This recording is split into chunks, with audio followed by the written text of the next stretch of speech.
আমার দাদা যে 21 বছর আওয়ামী লীগের চেয়ারম্যান, সে ভোট পেয়ে হোক আর না পেয়ে। আমি প্রথম 2বার কিন্তু ভোটে হয়েছে, এই 3বার নাই গায়েবী ভাবে, কিন্তু প্রথম 2বার তো ভোটে হয়েছে। আমার দাদা নিজেই বলে যে আমি গায়েবী চেয়ারম্যান, আল্লাহ আমারে দিয়েছে। আমি সকাল ঘুমিয়ে আসি, সকালবেলা শুনছি চেয়ারম্যান। কি গো, ভোট কখন হইলো? ও জানেও না, এই জন্য বলে যে আমি গায়েবী চেয়ারম্যান। ধরে বলেন সুবহানাল্লাহ, নাউজুবিল্লাহ বলছেন কোন কারণে? আওয়ামী লীগ এই জন্য মন থেকে কই, আমার দাদা তাফসির মাহফিলে বাধা দেয়, আমি দেখিনি শুনিও, বাধা দেয় নব্য যারা, এই যে সুবিধা লীগ হাইব্রিড, এরা মানুষের নজর নিজের দিকে ফেরাতে বন্ধ করে দিলাম। তুমি ক্ষমতা দেখানোর জায়গা পাও না। দাদা আমার গল্প শোনায়, যে এক লোক বিয়ে করেছে, বাসর রাতে স্ত্রী বলছে তুমি কি করো? কি করবো মানে, আমি চাকরি করি, তাও সরকারি চাকরি। তোমার দায়িত্ব কি? ওই যে রেলগাড়ি যায় মাঠের ভেতরে যে গেট আছে, ওই গেট বন্ধ করা আর খুলে দেওয়া। বলছো ও তুমি গেট ম্যান? গেট ম্যান মানে আমার ক্ষমতা জানো? গেট ম্যান তাতে কি হয়েছে? স্ত্রী বলছে একটা গেট ম্যানের আবার কিসের ক্ষমতা? ওর তো কাজ শুধু বন্ধ করা আর খুলে দেওয়া। সকালবেলা স্ত্রীর হাত ধরে নিয়ে গেছে, ক্ষমতা দেখাবে। রেলগাড়ি আসে না, আন্দাজে গেট বন্ধ করে বসে আছে। ওই রাস্তা দিয়ে ভ্যান, রিক্সা, মোটরসাইকেল যা চলাচল করে সব।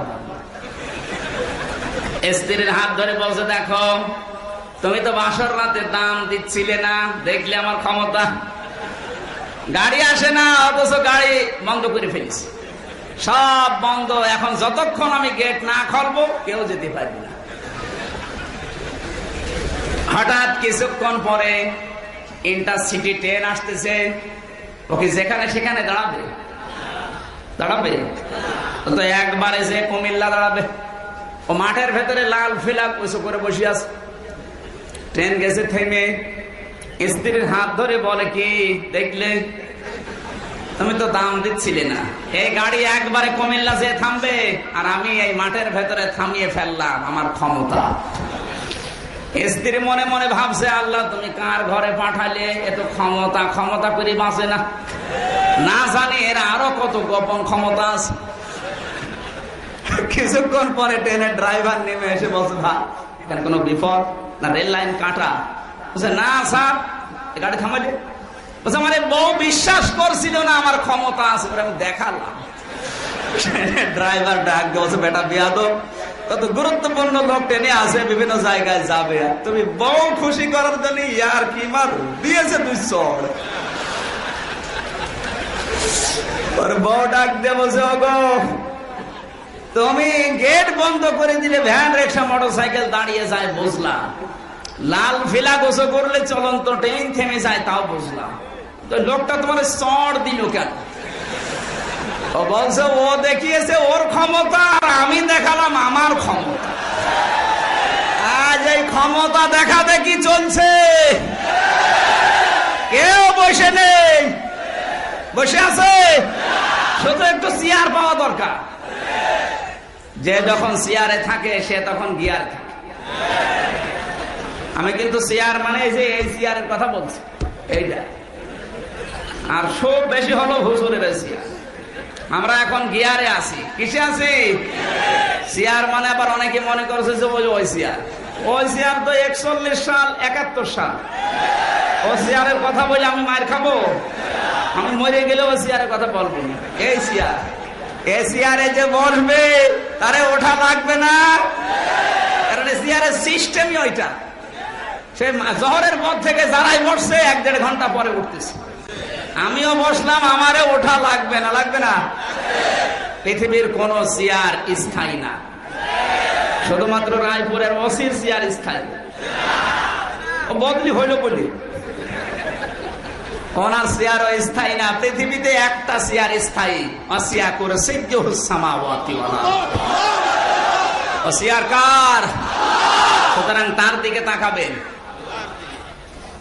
আমি কথা বলছিলাম সমাজে প্রচলিত এমন এমন নিয়ম নীতি আছে যেগুলো সঠিক ব্যাখ্যায় মিলে না, তখন তারা মন খারাপ করতে পারে। এই জন্য আমি কারো দিকে না। সঠিক কথা বলতে গিয়ে যদি গোপন করা হয়, গোপন করার মাধ্যমে হাজারো হাদিয়া, তৌফা, নজর, নিয়াজ, দান, সাদকা বেড়ে যায়। আমিও জানি। কথা বলেন না কেন?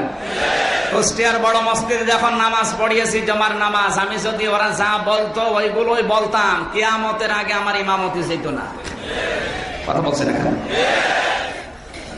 আর আমার কিছু করাও লাগতো না, কারণ মেন জায়গা তো। সঠিক কথা বলতে গেলে কোরআন পড়লে তো আর মন থামে না।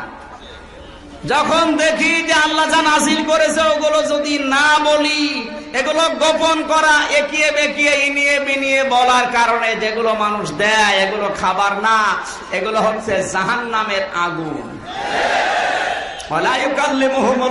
বড় কথা এইটা। আল্লাহ বলেন কিয়ামতের দিন ওর সাথে আমি কথা বলবো না, ওকে পবিত্রও করবো না।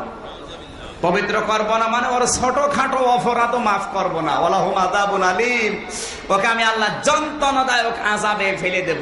সুতরাং এই দুইটা আয়াত যখন সামনে থাকে তখন আর কারো দিকে তাকাই না, আল্লাহর দিকে তাকিয়ে আজকের তেলাওয়াত কিন্তু আয়াত আরম্ভ করছি। আল্লাহ তুমি হক কথাগুলো বলার তৌফিক আমাকে ভিক্ষা দাও। জোরে বলেন আমিন।